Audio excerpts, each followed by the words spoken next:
Estava ouvindo aqui a Stephanie, não é? E primeiro, ela está ainda nesse aprendizado de português, mas está falando muito bem. E no Maranhão é o lugar onde se fala o português mais perfeito do Brasil. Viu?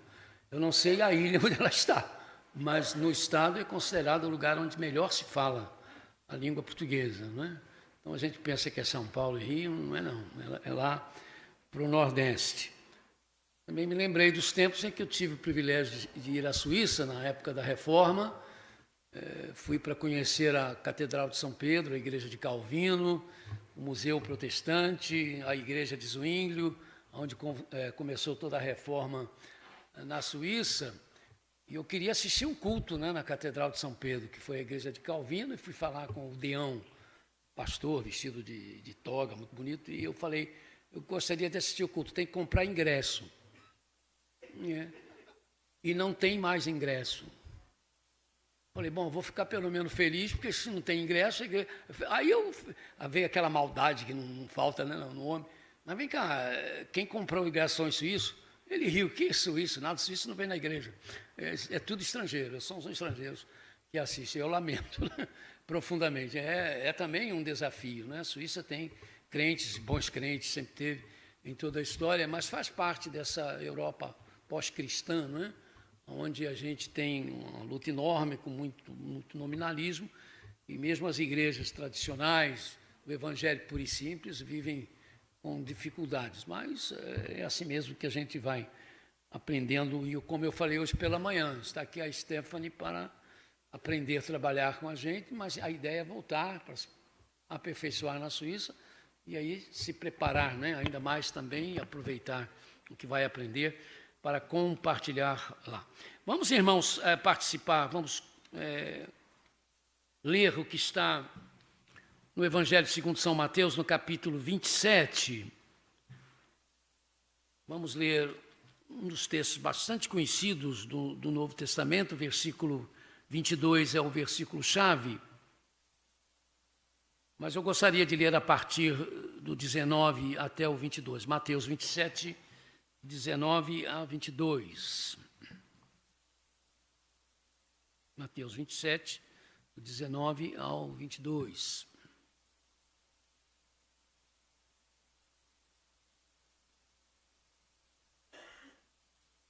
Mateus é o primeiro livro do Novo Testamento, isso é para crente novo, tá? Aí tem uns crentes de 30 anos que aproveita também a dica. É o primeiro livro do Novo Testamento. Mateus 27, 19 a 22. Estando Pilatos sentado no tribunal, sua mulher lhe enviou esta mensagem: não se envolva com esse inocente, porque hoje em sonho sofri muito por causa dele. Mas os chefes dos sacerdotes e os líderes religiosos convenceram a multidão a que pedisse Barrabás e mandasse executar Jesus. Então perguntou o governador: qual dos dois vocês querem que eu lhes solte? E responderam eles: Barrabás. Então perguntou Pilatos: o que farei de Jesus, chamado o Cristo? Estamos por voltas do ano 30 da nossa era, e o então procurador romano para a Judeia, Pôncio Pilatos, está em apuros. Pôncio Pilatos, há cerca de 4 anos, assumira esta posição, nomeado pelo César de Roma, e já arrumara 2 confusões sérias com os judeus. A primeira foi quando pessoalmente entrou com soldados romanos no Templo de Jerusalém, o mais sagrado lugar dos judeus, com o que chamamos hoje de banners. Esses banners traziam bordadas a imagem do imperador romano. Uma ofensa religiosa que os judeus não tinham como suportar, como tolerar. A segunda foi quando confiscou o dinheiro do Templo de Jerusalém para construir aquedutos. Mas agora ele outra vez se coloca diante dos judeus, irritando-os. O clero judaico e mais as importantes figuras do mais alto tribunal civil e religioso judaico, o Sinedrim ou Sinédrio, Haviam-lhe trazido o tal Jesus de Nazaré, um homem simples, que, segundo os judeus, dizia ser o Messias de Yahvé, o Messias de Deus. Mais um visionário, mais um blasfemador, e que se diz o nosso Messias, explicava a nata judaica de então. A este acusado de visionário e blasfemador, eles trazem a Pilatos para que ele decida sobre a sua vida. Não estava sendo difícil para este romano perceber que aquele homem colocado diante dele não é o que estão dizendo que ele é. Não é um revolucionário perigoso que coloca em risco o status quo romano da época. Ele percebe que há inveja por trás das acusações, porque esse pregador de Nazaré tem atraído multidões às suas reuniões, embora os que o estão seguindo, de fato, não sejam ainda numerosos. Aí Pôncio Pilatos regateia, argumenta, contra-argumenta. Tem ainda de se preocupar com o sonho de sua mulher, a quem a tradição chama de Cláudia Prócula, e a quem a Igreja Ortodoxa Etíope mais tarde irá canonizar como Santa Prócula. Cláudia, se é esse mesmo seu nome, sonhara com aquele prisioneiro e sofrera no sonho por causa dele. Os romanos acreditavam que os deuses romanos falavam por sonhos. Não sabia Pilatos que o sonho da sua mulher nada tinha com o sonho dado pelos pretensos deuses, os falsos deuses do panteão romano, mas que era algo que Deus, o Deus único e verdadeiro, presente naquele prisioneiro, um ser humano de fato, mas ao mesmo tempo protagonista do maior milagre de todos os tempos, que os cristãos gregos explicavam como kairologos eginis sax kai katokize metaxi imon, e que os cristãos latinos diziam et verbum caro factum est et habitavit in nobis. O verbo, a palavra se fez carne e habitou entre nós. João 1,14. E aí Pilatos tenta uma saída. Aproveita-se de um costume judaico. O dia da mais importante festa dos judeus, a celebração da Páscoa, se perdoar ou se libertar um criminoso. E, de propósito, Pilatos resolve fazer um negócio. Está preso para ser crucificado um terrorista famoso, Barrabás, que além de terrorista é ladrão e assaltante, uma ameaça real. E então diz o governador romano, vamos fazer uma troca, solto-lhes Jesus e mantenho preso Barrabás. Mas fica estupefato quando ouve a multidão gritar, não, solte Barrabás, crucifica a Jesus. Confuso, perturbado, ele então faz uma pergunta que, sem saber, está sendo a mais importante pergunta que alguém pode fazer em toda a sua vida. O que devo fazer de Jesus, chamado Cristo? Manos e manas, queridos e queridas em Cristo, esta é a mais importante pergunta que um ser humano pode fazer. O que devo fazer de Jesus Cristo? Todos nós sempre temos perguntas a fazer, mas eu lhes asseguro que esta é a mais importante de todas elas. Porque quando alguém assume a posição correta ou incorreta acerca de Jesus, está, na verdade, definindo toda a sua situação na eternidade. Está alterando a sua situação aqui, mas está definindo a sua situação para depois desta vida. Tudo aquilo que Deus, o Criador do universo, espera de cada um de nós tem a ver com o que cada um de nós assume acerca de Jesus Cristo. Quando uma pessoa aceita Jesus Cristo, tal pessoa é aceita por Deus. Não importa quem essa pessoa ou esta pessoa foi ou é, porque em Jesus, por causa de Jesus, ela deixará de ser o que é. Ela receberá um novo par de olhos para olhar o mundo, a vida, as pessoas, o sofrimento, a morte, de uma forma ainda não olhada. Mesmo que tenha que usar óculos desse tipo que eu estou usando, mas se por outro lado, quando uma pessoa rejeita o Senhor Jesus Cristo, Deus o rejeita. Enquanto estiver rejeitando Jesus Cristo, Deus o está rejeitando. Não importa quem essa pessoa é, ou o que esta pessoa está fazendo, ou o que fez no passado, ou o que está fazendo agora, por mais positivo que seja o que tenha feito, por mais positivo que seja o que está fazendo. Quando se faz coisas positivas, quando se pratica atos bons, Deus recompensa esses atos bons, positivos, dentro da lei que Ele, Deus mesmo, estabeleceu. Aquilo que o ser humano plantar, isso vai colher. Mas quando uma pessoa, mesmo sendo o que nós, seres humanos, chamamos de uma pessoa boa, quando esta pessoa, no entanto, rejeita a graça de Deus, que tem um nome, Jesus Cristo, este é o nome da graça de Deus. Quando esta pessoa rejeita esta graça, Deus continua amando essa pessoa, Deus continua esperando a mudança dessa pessoa, mas o rejeita. E enquanto permanecer nessa situação, ele está rejeitado por Deus.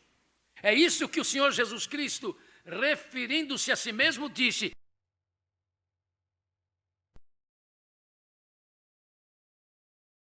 poucas vezes aparece na televisão, porque são gente muito pobre, crianças com o nariz escorrendo, e uma pobreza tremenda, não são os coloridos da Ucrânia,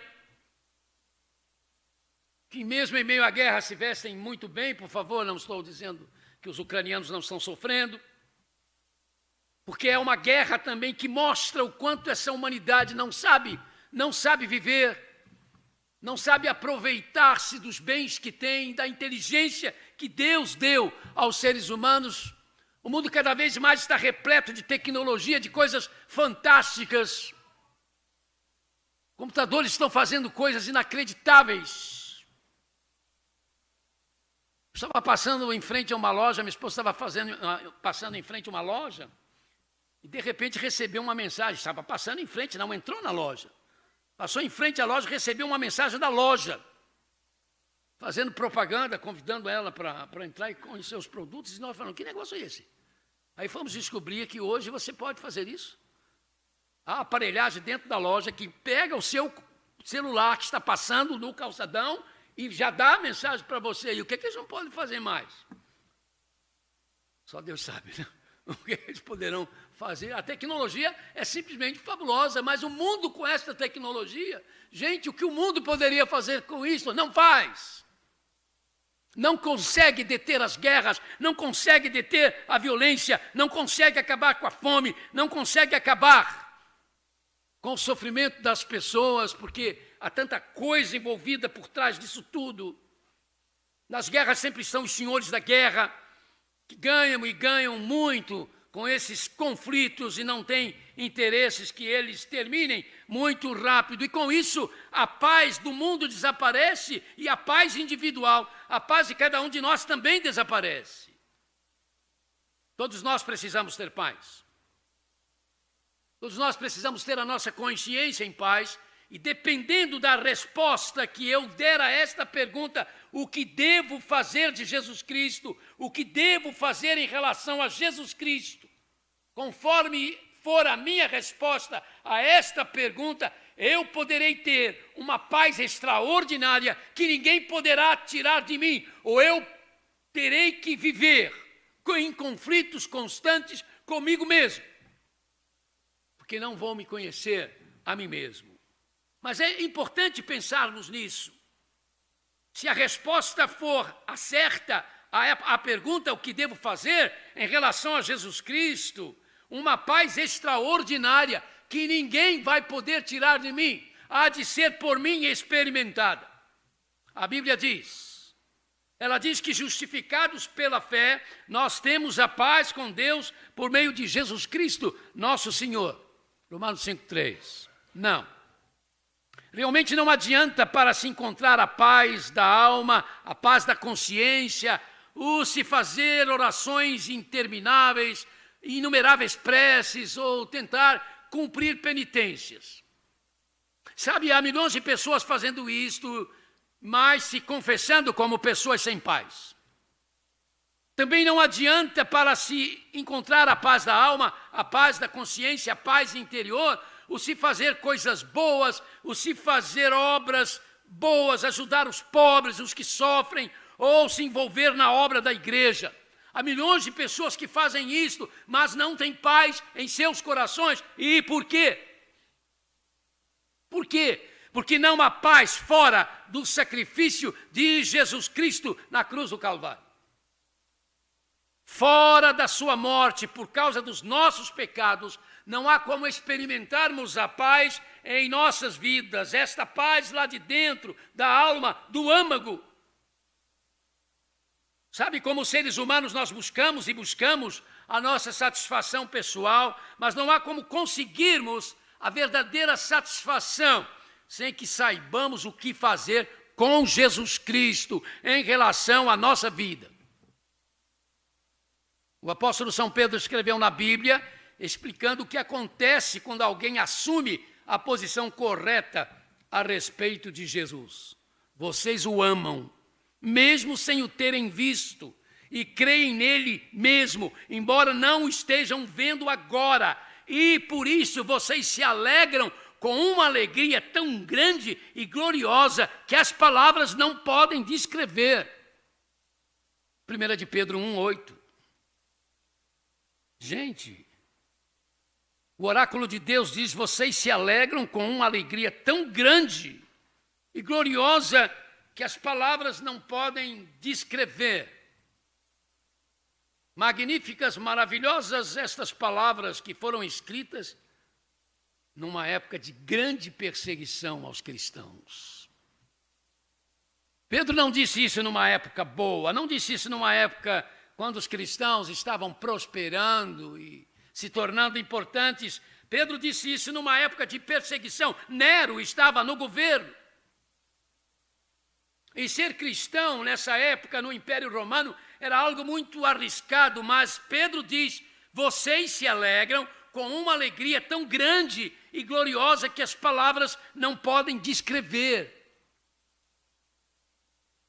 Isso era, irmãos, para, como diz o povo aí fora, encocar as nossas cabeças como cristãos. Vocês se alegram. Vocês se alegram com uma alegria que não pode ser descrita. Se as pessoas que vivem no mundo hoje, vivem ansiosas em busca da satisfação, da alegria autêntica, se elas tomassem Jesus Cristo como o Senhor de suas vidas, elas encontrariam essa satisfação, essa alegria autêntica. Por isso, irmãos, nós precisamos, olhar também a nossa vida, porque como é que é a nossa vida em termos de satisfação? Obviamente, nós não somos tolos a achar que não podemos ficar tristes, que não temos que chorar, que não temos que gemer. Não é esse tipo de alegria que está sendo falado, comparando a alegria de uma festa que dura enquanto a festa dura. Mas, de qualquer maneira, é uma realidade que não pode ser explicada. Pedro disse isso, não tem palavras para explicar. Então, é o que acontece lá dentro da gente, é coisa do Espírito Santo de Deus, obviamente, que não tem como ser explicada racionalmente, mas porque nem sempre está acontecendo em nós. Mas os que querem essa satisfação, essa alegria autêntica, no acúmulo de bens materiais, acreditando que a alegria de fato são realidades que dependem sempre do quanto dinheiro você pode ter, de quanta fama você pode gozar, se pode conseguir, o que se pode conseguir. Quando param um pouco, percebem, e são muitas e muitas, aquelas que possuindo bens, que sendo famosos, que tendo status, estão, no entanto, amarguradas, sem rumo, desesperadas, entregue aos vícios, pensando em dar fim à própria vida. Em um site na internet que fala de 15 artistas famosos do cinema e da música. Esse site se dedica a esses 15 artistas muito famosos e enriquecidos, que tiveram, no entanto, suas carreiras de sucesso destruídas e morreram por causa do alcoolismo, buscando na bebida alcoólica a fuga para amortecer suas dores. E encontraram na bebida não a satisfação que queriam, mas encontraram a morte. Billie Holiday, Richard Burton e Errol Flynn estão entre eles. Eu tinha 32 anos quando morreu, aos 36, uma das vozes mais bonitas do Brasil. Pelo menos eu assim achava. A cantora Elis Regina. Ela estava com 4 anos mais do que eu. Eu apreciava ouvi-la cantar Águas de Março, Uma Casa no Campo, a versão da música Fascinação, e Se Eu Quiser Falar com Deus. Era admirável a harmonia, a afinação privilegiada da voz desta nossa cantora. Ao cantar pouco antes de morrer, num teatro, esta canção, Se Eu Quisesse Falar com Deus, na qual ela cantava: se eu quiser falar com Deus, tenho de ficar a sós, tenho de apagar a luz, tenho de calar a voz, tenho que ter mãos vazias, tenho que aceitar a dor. Ela se derramou em prantos no meio da música. Alguns dias depois, ela deu fim à sua vida usando overdose de cocaína e bebida alcoólica. Pobre alma que cantava: se eu pudesse falar com Deus, sem saber o quanto Deus queria que ela falasse com Ele. Mas teve de dar fim à sua vida no auge da sua carreira, cercada de bens materiais e de fama, mas sem paz. Depois dela, quantos e quantos já tiraram as suas vidas, mesmo tendo bens e sendo famosos e famosas?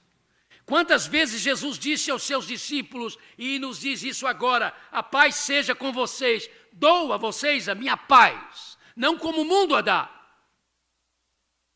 É Jesus quem convida e continua convidando: venham a mim vocês que estão cansados, sobrecarregados, e eu aliviarei vocês. Coloquem sobre vocês o meu domínio, aprendam de mim, que sou humilde e manso de coração, e vocês acharão descanso. Vocês acharão descanso para as almas de vocês. E o que mais precisa a minha alma é de descanso, querido. O que mais precisa a sua alma é de descanso. Quando Pilatos perguntou: o que farei com Jesus, chamado Cristo, ele não podia imaginar que a resposta a esta pergunta era e é o que define o meu, o seu futuro, o futuro de todos nós, para sempre, para sempre e para sempre. João, o presbítero, escreveu na Bíblia sobre Jesus Cristo: o testemunho é este: Deus nos deu a vida eterna e esta vida está em seu Filho. Mas quem tem o Filho, então tem a vida. Quem tem o Filho tem a vida. Mas quem não tem o Filho de Deus não tem a vida. 1 de João 5, 11 e 12. Então não fiquem zangados quando eu disse há pouco que se você não recebe Jesus Cristo, Deus rejeita você. Deus está rejeitando você. Talvez você diga: não, pastor, não seja tão radical, Deus nunca nos rejeita. Não, senhor, rejeita sim, está aqui, ó. Quem não tem o Filho, não tem a vida. Se não tem o Filho, está sem vida. Porque Deus quer que você não tenha vida? Não. É que você não quer ter vida. Você não quer se dar a Jesus Cristo. Quando Deus enviou o seu Filho Jesus Cristo a este mundo, Ele o fez para que todos quantos recebessem Jesus em seus corações, recebessem também o dom da vida eterna, a vida eterna que quer dizer consolo, alegria, autorrealização para sempre, para sempre, para sempre. Vida eterna, que quer dizer vida completamente feliz para depois desta vida, mas quer dizer vida com sentido, com finalidade, a partir desta, agora. Quando Jesus Cristo diz: no mundo vocês terão aflições, mas não desanimem, porque eu venci o mundo. Jesus estava se referindo a este mundo de agora, a este mundo que nos ameaça, que nos assusta, que nos amedronta. Porque por causa de Jesus Cristo, a vida que aqui muitas vezes é a vida onde os montes caem, os mares se enfurecem, os reinos desabam, é a vida que nos faz saber que um dia, todas as coisas ruins terão passadas, não estarão nem na lembrança, porque delas não nos lembraremos mais. Oh não, essa esperança, esta certeza de vida eterna, não vamos conseguir porque lemos a Bíblia todos os dias, ou porque oramos todos os dias, ou porque nos unimos a uma igreja e a frequentamos e fomos batizados e participamos da ceia do Senhor, ou como outras denominações chamam de Eucaristia. Graças a Deus, a minha salvação eterna não depende desses atos. Porque se dependesse, de repente, eu sendo um analfabeto, não poderia ler a Bíblia e nem sempre não tendo alguém para me ler a Bíblia, então eu não seria salvo. Por ser doente dos nervos, de repente eu não poderia me concentrar para orar por um tempo razoável e aí então não poderia ser salvo. Por estar no leito de um hospital em fase terminal, não teria como frequentar a igreja, ser batizado, participar da ceia, aí não seria salvo. Claro, obviamente, que os que realmente são salvos querem amar a Deus. E porque nós gostamos de ouvir aqueles que amamos, quem recebe a salvação de Jesus quer ler a Bíblia. Porque sabe que Deus nos fala por meio dela.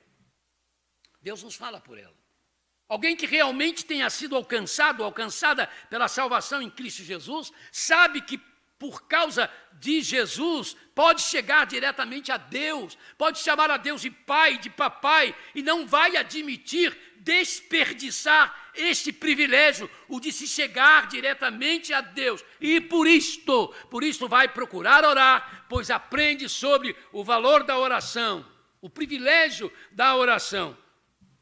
Não quer ser desobediente ao seu Salvador absoluto e procura obedecer e vai ser batizado porque creu nele em Jesus. Essa é uma determinação de Jesus.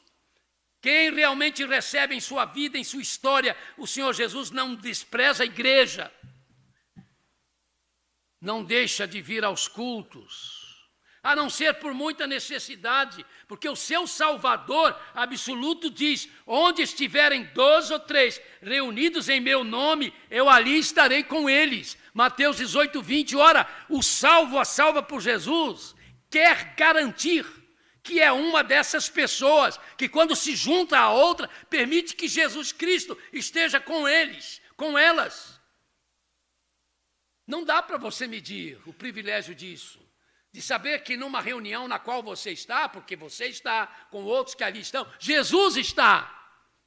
Como é que você acha que você tem desculpas para não vir aos cultos coletivos? Baseado no quê? Qual é a sua desculpa razoável para isso? É para os salvos que a Bíblia diz: não deixem as suas congregações, como é costume de alguns. Está lá escrito no livro de Hebreus. O salvo, a salva por Cristo, não deixa de participar da ceia do Senhor, a não ser que não possa realmente, porque ela foi deixada para ser repetida em memória a paixão, morte e ressurreição de Jesus. Jesus diz sobre a ceia: façam isto em memória, em lembrança de mim.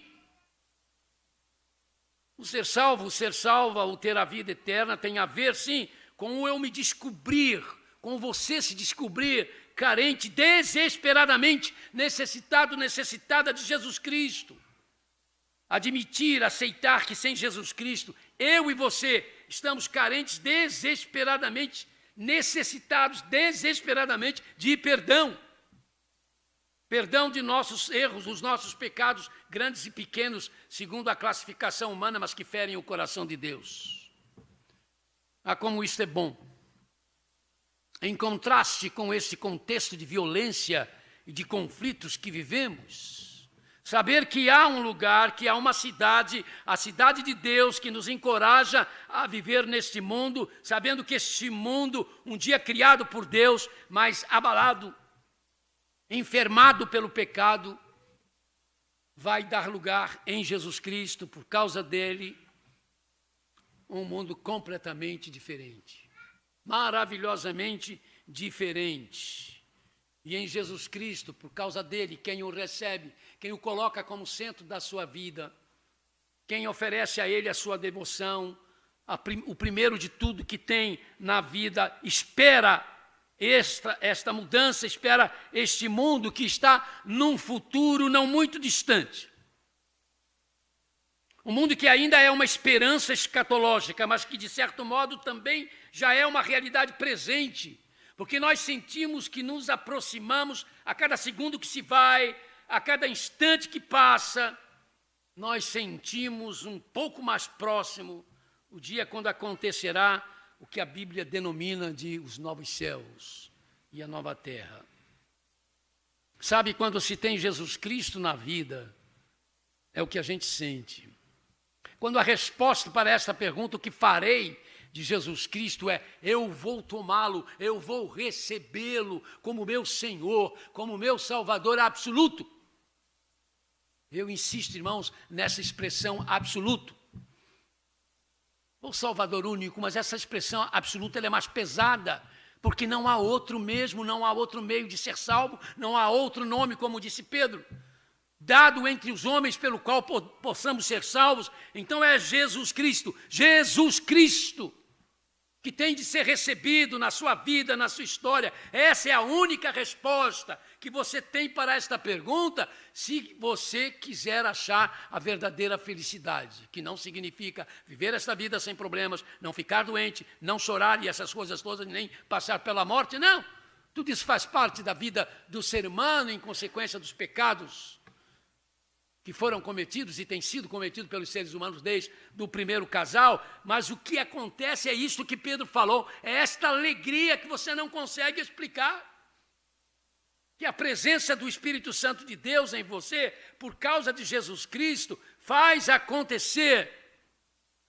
A resposta, então, à pergunta tem de ser esta: o que farei de Jesus? Quero recebê-lo, Senhor. O que farei de ti? Eu quero tê-lo na minha vida, eu quero colocá-lo na minha existência, eu quero torná-lo a causa da minha devoção, do meu culto. Por isso eu quero ir à igreja, por isso eu quero ler a sua palavra, por isso eu quero aprender cada dia mais a orar, porque com isso eu vou estar agradando o Senhor, que agora vai ser o meu Senhor.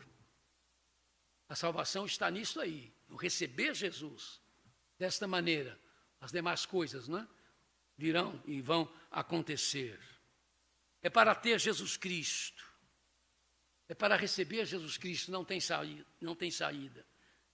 E para ter Jesus, para receber Jesus, tudo depende de como eu e você vamos responder a esta pergunta: o que devo fazer com Jesus Cristo?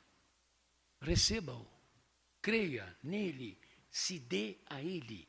Não há nada melhor para fazer na sua vida. Que Deus nos ajude. Amém. Vamos abaixar, irmãos, as nossas cabeças.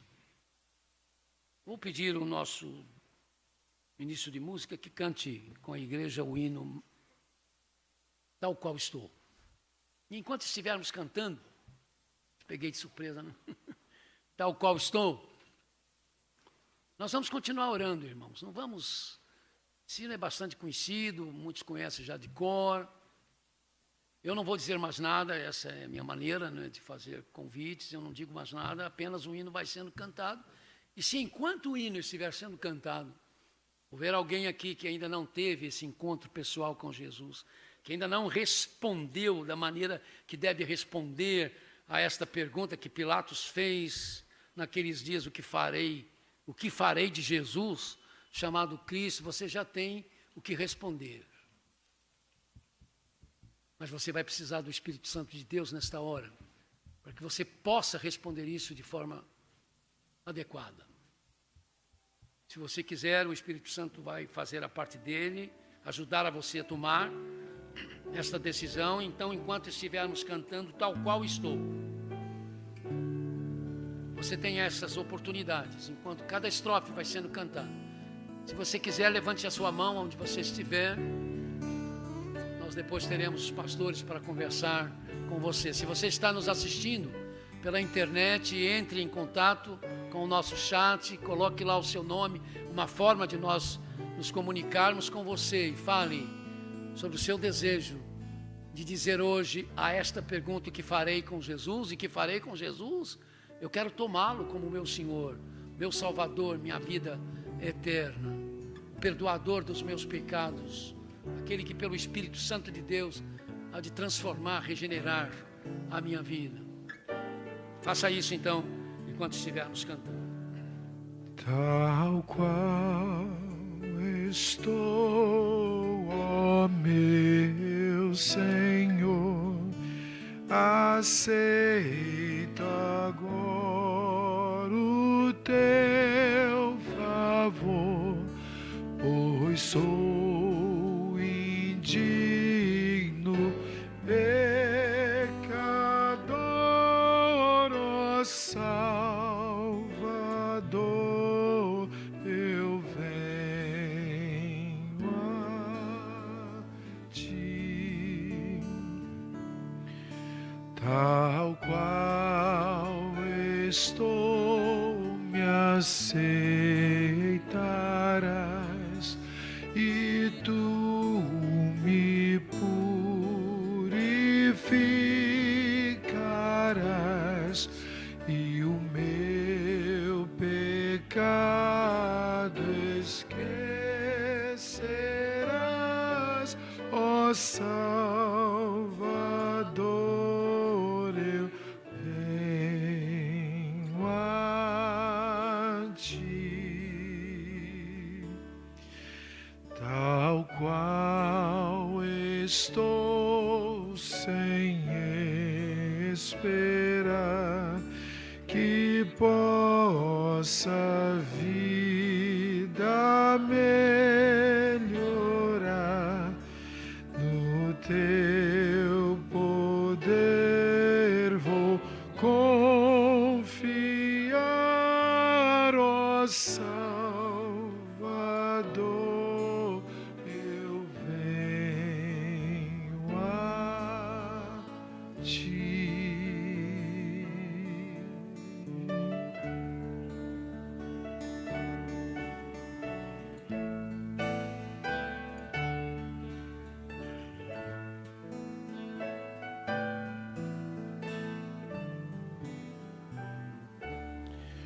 Tal qual estou, e sem temor eu peço que ouças meu clamor, vem me envolver com teu amor, ó Salvador,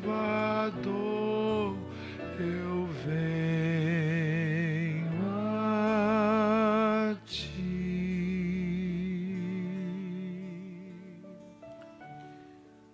Que ninguém aqui volte para sua casa sem a convicção de que tem a resposta certa a esta pergunta: o que farei de Jesus, chamado Cristo, recebendo-o, voltando para Ele. Se você está distante, um dia já o recebeu, mas o mundo lhe afastou, lhe fez deixar a casa do Senhor, as coisas do Senhor.